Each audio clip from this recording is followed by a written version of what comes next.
Frequency Podcast Network. Stories that matter, podcasts that resonate. He's in the building!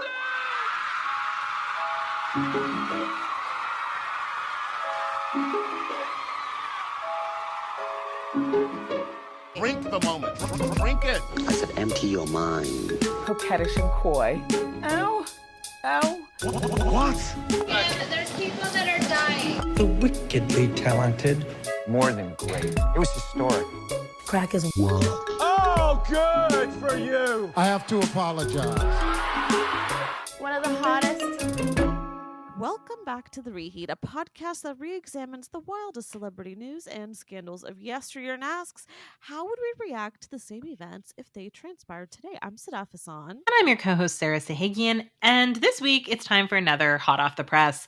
That's when we do a mini-sode that discusses the salacious headlines that are currently obsessing us right now. So this week, we have a few topics we're going to talk about with you. And I think we're going to start with the Met Ball. So Sadaf, would you like to take the lead on this one? Because Sure. I know that you are a Met Ball aficionado. A little bit. I wouldn't call myself an Anna Wintour of all of it, but I really enjoy it every year. Okay, so we know. Listen, guys, let me catch you up. So it's the first Monday of May every year. Pretty much every celebrity that you can think of who's been in a headline in the past year shows up. This one, I really feel like everybody showed up. I keep finding out people who were there, and I had no idea. So it's not just fashion people. However, there's always a theme, and there are always chairpersons. So this year, the theme was Black Dandyism, which I think is the coolest theme. It's basically retro fashion that's been popularized by Black folks and culture. So I was really enthused to see what we were going to get, and it was definitely an interesting turnout. I have to say, in my personal opinion, the Black and brown folks really showed out. Like, I was amazed by what I was seeing. So a couple of my main favorite was Diljit Dosanjh, who's this really big deal Punjabi singer right now. He's fantastic, and his outfit I just loved so much. He looked like Punjabi royalty. He was dripped out in so many jewels. And interestingly enough, if we remember a couple years ago, Emma Chamberlain, influencer to the people, wore a very controversial Cartier necklace that was actually taken from Indian people and taken over by the colonizer, of course. And he wore a version of that necklace, and he was kind of paying ode to this particular royal from that era in India. And so that was kind of a really cool reclamation of that moment. I thought it was really lovely.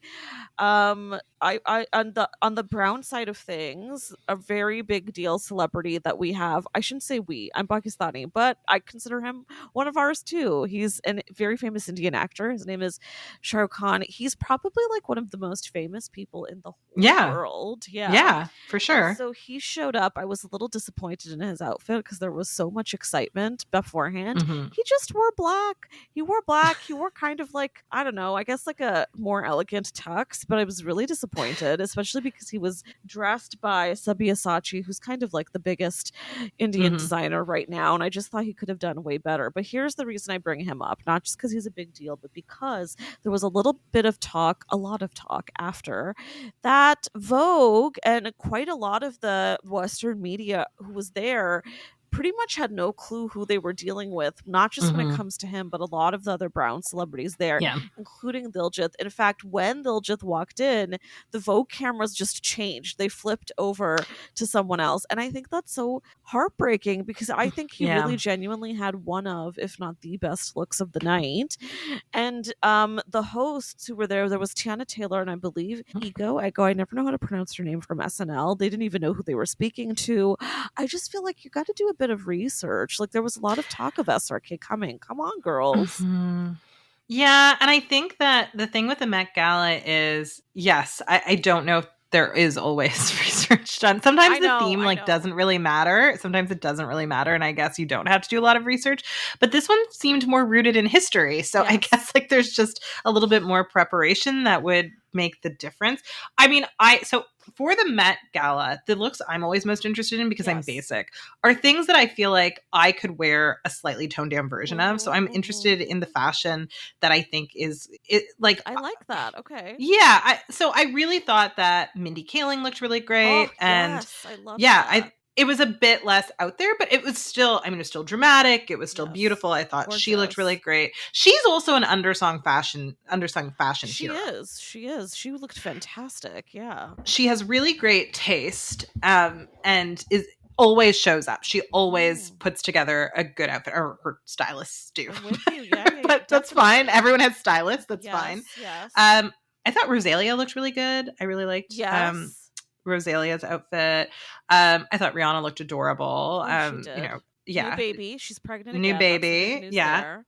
She looked adorable. She And when you're did. pregnant, it's always so hard to figure out what to wear, especially for formal events. And I imagine the Met Gala makes it even more complicated. Oh. But I was very impressed that she still had a great look pulled together, despite, you know, the fact that when you're pregnant, like, I imagine you put together your Met Gala look so far in advance, and then your bump, especially with later pregnancies, doesn't grow at a rate you can anticipate, right? The other thing people don't realize about bumps is that they get bigger throughout the day, right? So like you kind of retain water and like you kind of feel bigger by the end of the day than you do at the beginning. So dressing a bump is really, really complicated, but she still had something that was like form-fitting and figure flattering.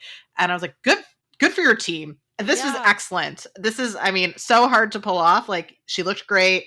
It just, the logistics are really complicated for dressing the pregnant body. I'm not trying to other pregnant people. I have been pregnant. I'm just saying, like, I know from experience, the logistics are just a little bit more complicated because pregnant bodies are so in flux. Well, I love this note that you make because, of course, we're thrilled because listen, Rihanna is my queen of all time and so happy she's pregnant again.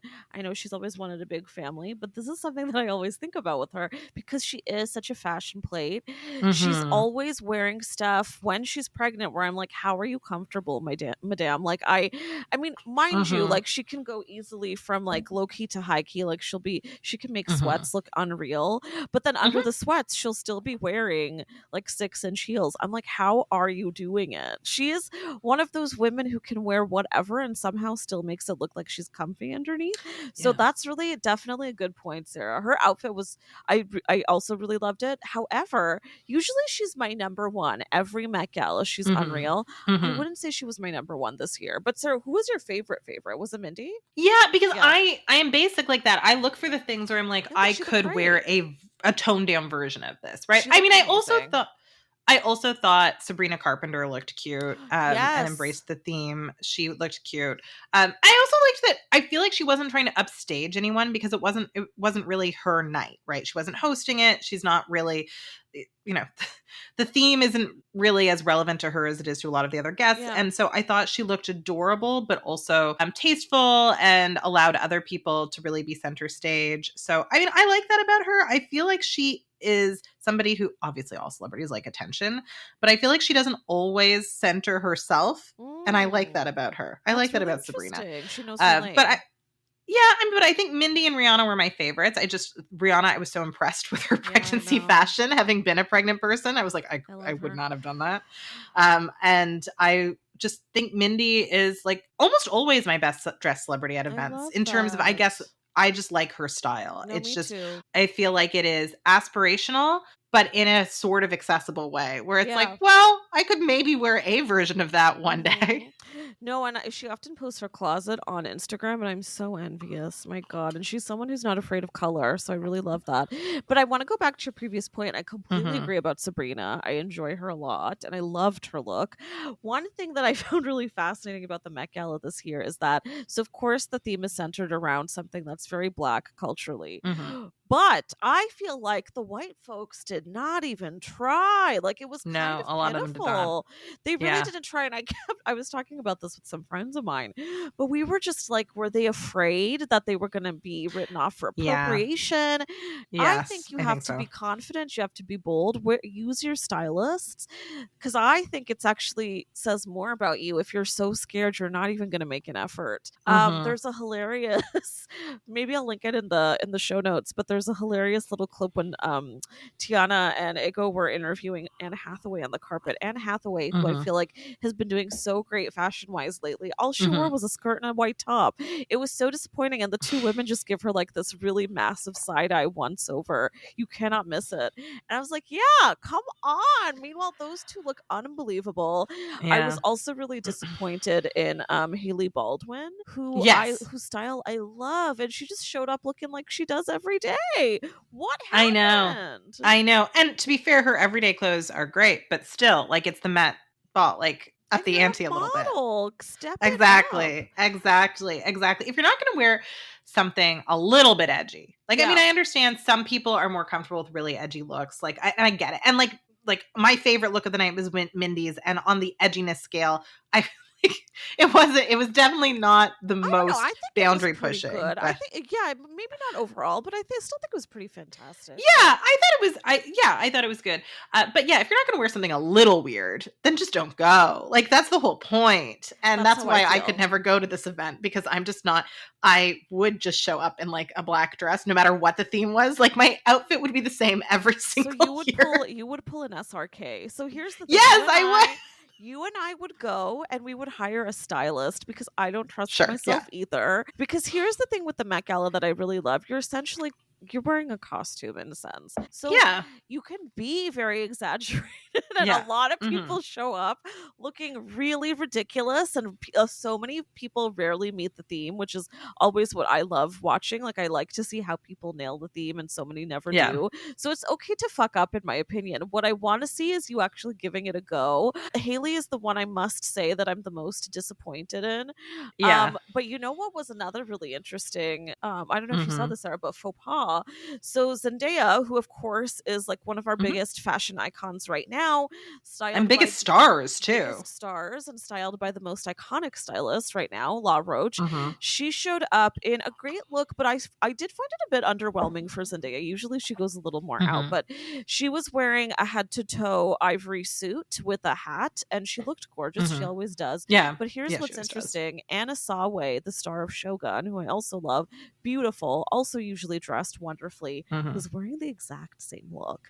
How the hell did that happen? There's another great moment on the red carpet where La Roche spots Anna live. That's a really hilarious reaction. How do you make that fuck up? And that, I don't know, is a fuck up on the behalf of the stylists. How the hell did that happen? One thing to be matching, another thing to be matching with Zendaya, of all people. I really felt for Anna. That really I know. That's awful. Time. She's very emerging, and this could have been a big moment for her. So I know. She's very talented, and I would like her to blow up big. But yeah, that's really unfortunate.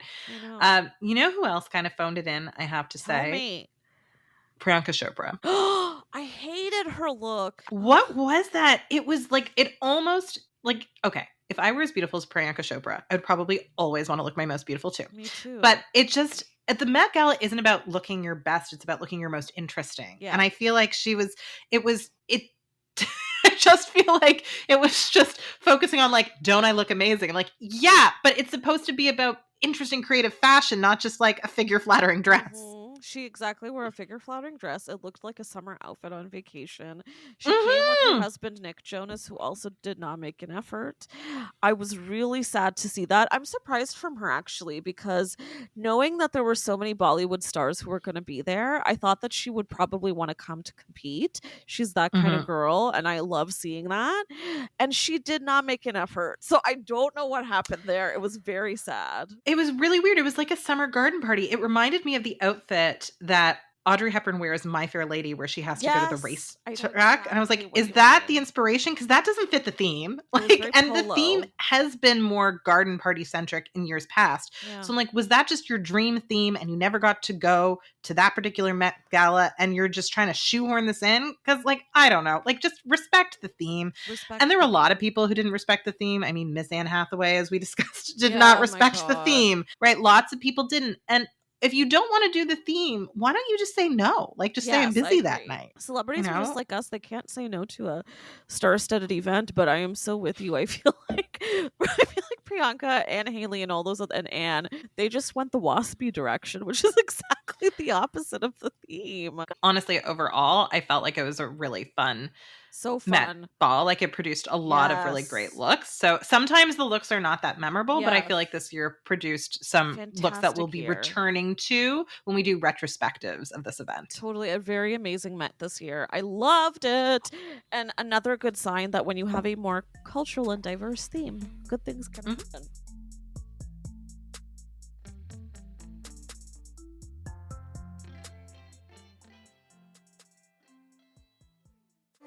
This is your before and after story. Prepare for an incredible career in nursing. At Southeastern College, experience expert hands-on training. Learn real-world skills in our professional lab and simulated settings. And train for opportunities as a practical nurse, registered nurse, or career advancement with our RN to BSN program. At Southeastern College, your future is bright. Visit sac.edu to get started.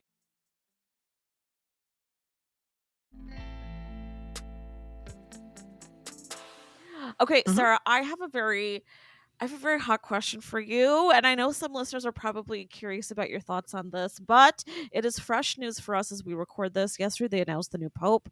I need to know your reaction. Can you give us a summary of your thoughts on the selection? Okay, new pope. So the conclave is one of my favorite reality shows. I mean, I know it's not actually a reality show, but I was disappointed that they found a pope so quickly. They found it in just a few. They decided in just a few rounds of voting. So this was a 2-day conclave, and on average they're 3, and they can go longer than that. So I enjoy conclaves. I was kind of disappointed that this was so fast. But the person who won wasn't necessarily a front runner. I mean, I think a lot of people thought that it was going to be an Italian. We also thought we might get the world's first Philippine pope. And we didn't. Instead, we got the world's first American pope, which is kind of interesting. And I don't know if we need more Americans in positions of power. That's my take right now.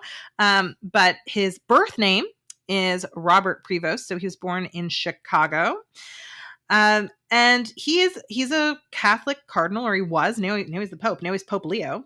And so he was born in the United States, but he is age 69 now, and he didn't spend most of his career there. So he spent a lot of his career in Peru. And so he's an international person who's worked in various parts of the world. Well, he's Peruvian. Yeah. So now he spent, most of his career in Peru, but he was born in the United States. He was born in Chicago. Anyway, so he's pretty international. He's an international pope. He's like on the progressive scale. It's a different scale for cardinals, right? And for popes. I wouldn't say he's as progressive as Pope Francis. Okay. But I'm also not an expert, right? This is me being like an armchair, not even an armchair expert, like patio furniture expert on the papacy, and so he doesn't want women to be in leadership roles. Oh, I didn't know that. I keep hearing that he's progressive, and I ran with it. Oh no. No, he doesn't think that they should be deacons in the church, which is a leadership role. So he doesn't like that. He wasn't a really big fan of Pope Francis blessing gay couples. So that's another thing. What? So I don't understand where he's getting this progressive reputation. Where I think it comes from is he has basically tweeted out to JD Vance on the internet that he doesn't understand Catholicism, right? That he's getting things wrong. So he does have a feud with JD Vance, which I respect. That I'm okay with, yeah. That's cool. But that alone doesn't make you progressive, because no, JD Vance doesn't understand Catholic theology. So I don't think you need to be super progressive to understand that JD Vance doesn't understand Catholicism, right? Like to get into fights with him about policy and how his policy is not backed up by Catholicism. Like, so I mean, some people have been really praising him for that. And like, I guess that speaks to some amount of bravery, and that he's a little bit more political than some cardinals. Like he's not afraid to get into the scrum and say like, no, sir, you're wrong, which is good. That is good, because he's going to be the head of a country, right? The Vatican is a country. So I like that, but he's not as progressive as Francis.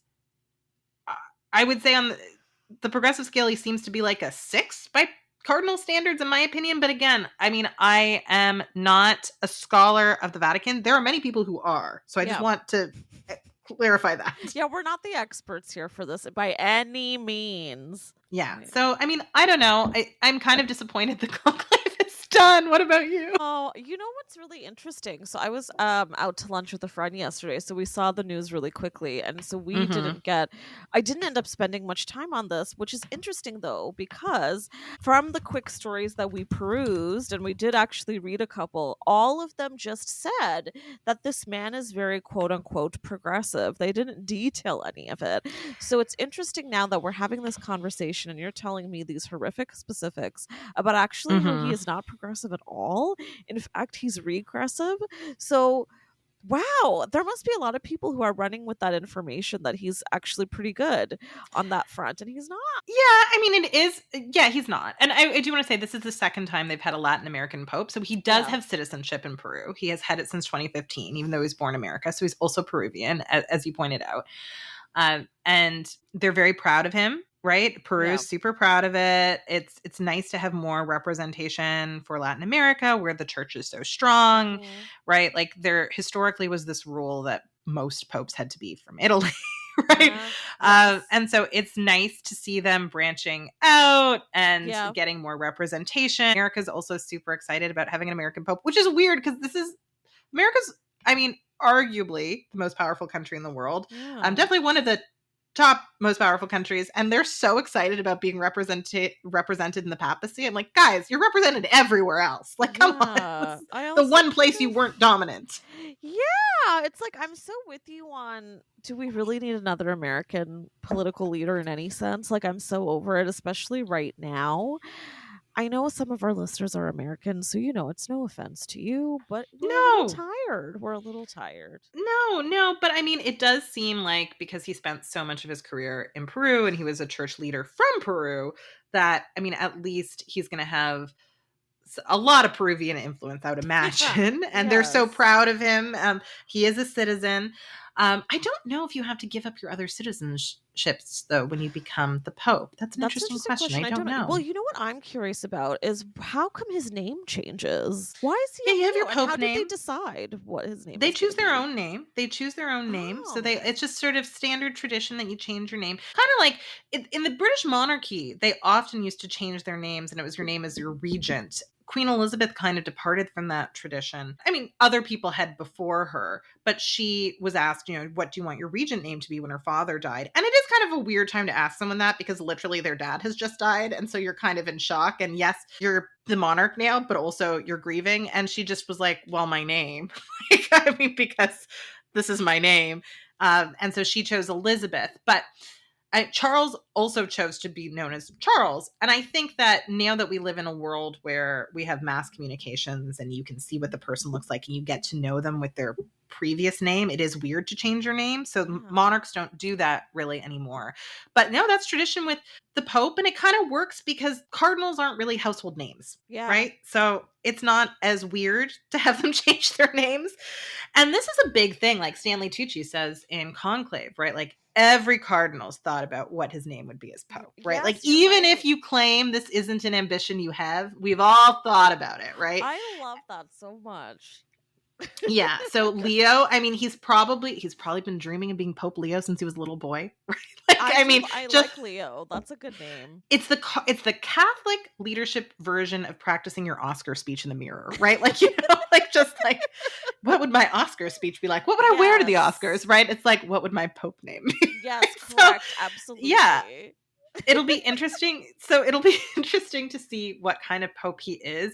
I mean, I know Francis was very much a man of the people and was really progressive. Before he was Pope, he took public transit, right? Like he knew how people lived. Right. Right. And then Ratzinger used to wear like Xenia shoes. So it'll be interesting to see like what type of a Pope Leo is. Is he fancy like Ratzinger? Is he more down to earth? Is he somewhere in between?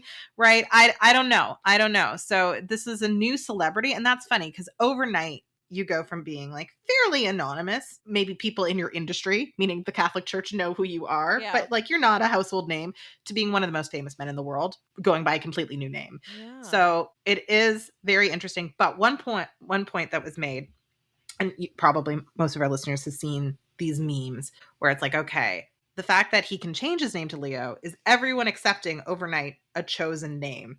So why is this so hard for the Catholic Church to grasp that people who are transgender are changing their names, right? And want to be addressed by their chosen names, right? Like, because the Catholic Church, more than anyone, has this tradition of transformation. You put on your gold dress, you change your name, you're the Pope now, right?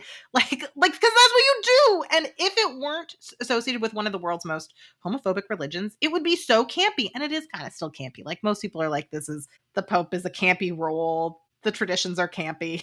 As we said last time, it's all very gay. So, their stances are very interesting. Yeah, their stances are very interesting. And there's like lots of pop stars, whether they say it or not, because I guess they don't want to be blasphemous, have clearly been influenced by like the pageantry of the Catholic Church, right? Like the pageantry.